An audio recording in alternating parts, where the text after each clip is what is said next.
sambitin at ihalo mo lamang ito sa isang baso, ay agad silang magkakahiwalay.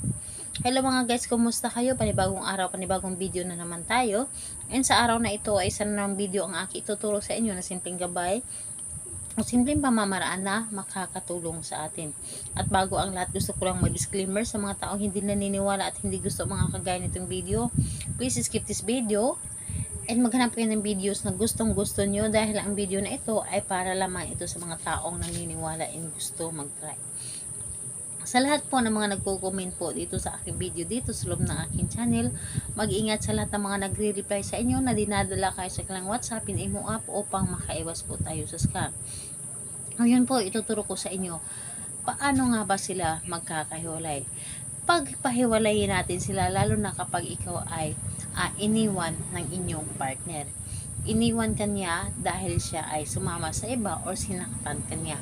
Ito ang gagawin mo upang hindi sila magtagal at mag-aaway sila at magkakahiwalay sila. Ang dapat lamang natin ihanda dito is kailangan mo lamang dito maghanda ng isang baso. Dapat po ay ganitong baso po, clear po ito, and dapat po ay babasagin. And kailangan din natin dito ng isang maliit na papel, at kailangan din natin dito ng kalahating kutsara ng asin. So yun lamang ang dapat na ihanda dito.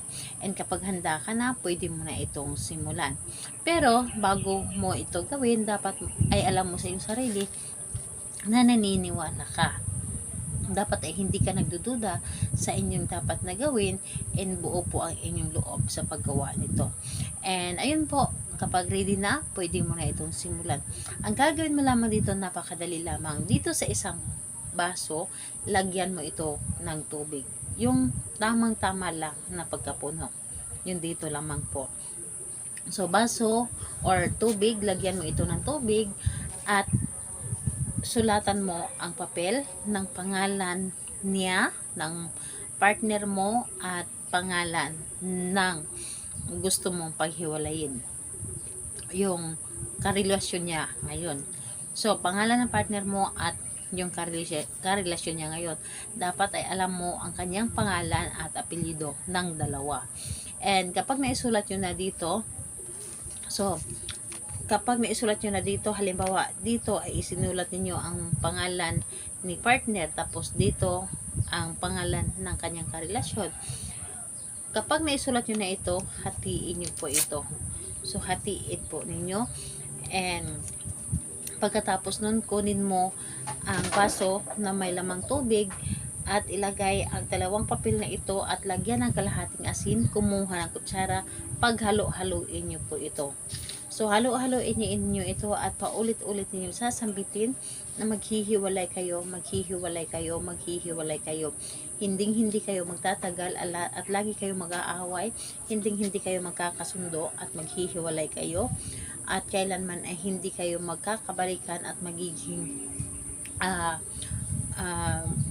magiging magkaaway na kayong dalawa. So, gawin ninyo or sasabihin ninyo dito lahat-lahat ang gusto mong sabihin. Yung tipong gaano mo kagusto silang mapaghiwalay, dito nyo po sabihin lahat.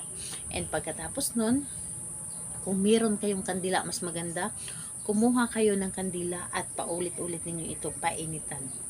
Painitan ninyo ng kandila. Painitan ninyo ng kandila. Pero wag naman na sobrang init talaga, yung tipong bigyan mo lamang siya ng energy. Kahit na gamit na ng kandila, pwede po. So painitan nyo lamang ito ng kandila at ilagay mo lamang ito sa madilim na sulok ng inyong bahay, yung hindi naaarawan, or kahit yung ilaw sa loob ng inyong bahay, dapat hindi ito nasisinagan. And hayaan niyo ito ng 7 days doon bago ninyo ito kunin at hugasan ang baso. Yung laman nito, itapon nyo na doon sa CR, sa may bowl, at i-flush nyo doon. So, ayun po, gawin ito sa araw ng Tuesday and Friday. Yun lamang ang paggawa natin ng araw na ito. And kahit anong oras naman pwede po. Ayun po, salamat po sa inyo. Bye bye everyone. God bless us all.